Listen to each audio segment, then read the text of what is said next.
I'm Charlotte Collins, and I'm going to read from an edited version of my sample translation of Chapter 2 of Robert Seethaler's Das Café ohne Namen, The Café with No Name, which opens in Vienna in the mid-1960s.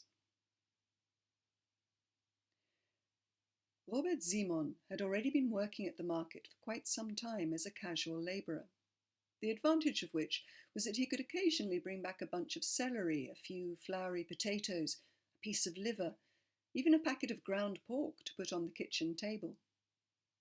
He had enough to get by, was content with his life, and as far as he was concerned, things could have carried on like that for quite some time. Then the market café on the corner closed. It was a gloomy, run-down place. The cafe owner, a former vintner from southern Burgenland, whose vineyards had acidified under his feet, had taken it over after the war and kept it going for years with no ambition for it whatsoever.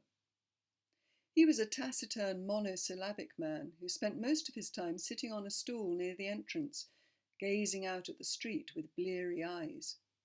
His beer was too warm, and everyone on the market knew the hard-boiled eggs swam in their jar for more than just a couple of days. Ziemon still liked to go there. He liked the ivy that grew up the front wall and was filled in summer with the buzzing of insects. And he liked the cobblestones that were so worn and smooth you had to squint when the sunlight fell on them. Sometimes, at the end of the day, he would sit at one of the tables and gaze across at the market where the traders were scrubbing their counters and sluicing scraps off the pavement. He thought it surely couldn't be difficult to get people to come here. Cold beer, clean glasses, and a proper coffee machine, not the misshapen lump that sat there on the counter producing nothing but noise and dark bitterness. One day the landlord disappeared. One of the market traders said he'd gone back to Burgenland and was wandering through his former vineyards like a ghost. Another swore blind that he'd seen him in a sawmill in the Waldviertel, pulling long planks out of the frame saw amid an ear-splitting din, his ears plugged with wax and his gaze focused on the darkness between the blades of the saw. But that was just gossip from a few know-alls. And when the landlord still didn't show up all winter, and a velvety layer of dust settled on the cafe window panes, he was soon forgotten.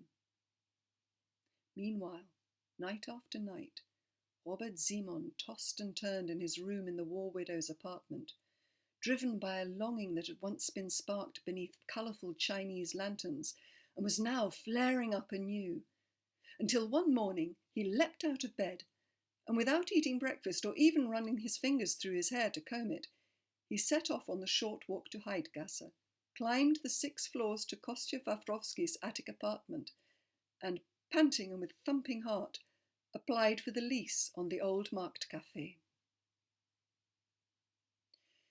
Ziemon was standing on the corner outside the cafe at 9 the next morning. "Be on time," Wawrowski had said.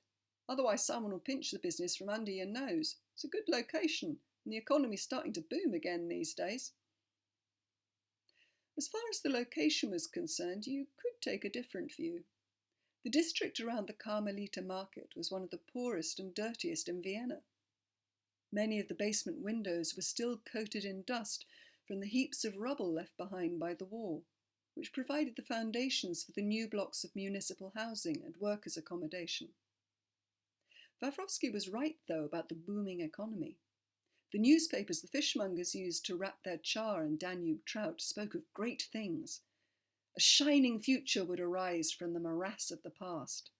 Everywhere machines were clattering, hammering and screeching, and the steam over the freshly tarred roads mingled with the scent of the Prater lawns and the damp, pungent air blown in with the wind from the Danube water meadows.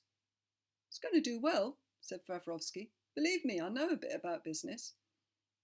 He produced a bunch of keys from his pocket, opened the front door, and stood back to let Ziemon enter. "There's a lovely light in here once you clean the windows. Keeps the heating costs down too. Is the boiler working again?" "Oh, it was never broken, just a bit blocked." Ziemon looked around.